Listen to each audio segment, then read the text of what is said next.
ano nga ba yung tinatawag natin na domino effect after natin magpabunot ng ipin at nagkaroon tayo ng missing teeth at hindi natin to pinapalitan?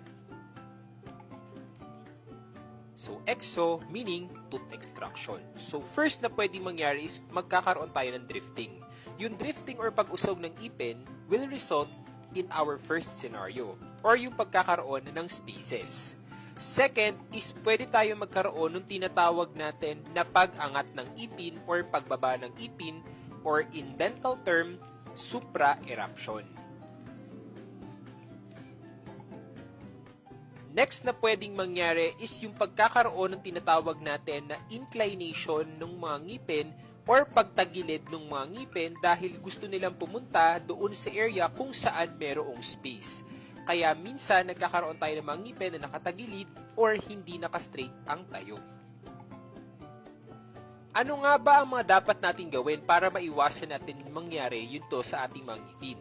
So first option natin is pustiso or dentures. So ito yung tinatawag natin na ordinary dentures or yung minsan may bakal. Pero pagka gusto niyo na medyo mas madaling isuot or mas comfortable, pwede nyo piliin yung flexible gaya nung nasa picture. So, meron tayong flexible and ordinary na pustiso. Kung ayaw nyo naman na natatanggal na pustiso, pwede naman kayo magpunta with fixed dentures or yung fixed bridge na tinatawag. The concern with this one is medyo unconservative dahil kailangan paliitin yung dalawang katabing ipin or more, depende kung ilan yung missing, para mapunan yung nawawala or yung gap ng ipin. So, ito yung tinatawag natin na fixed bridge.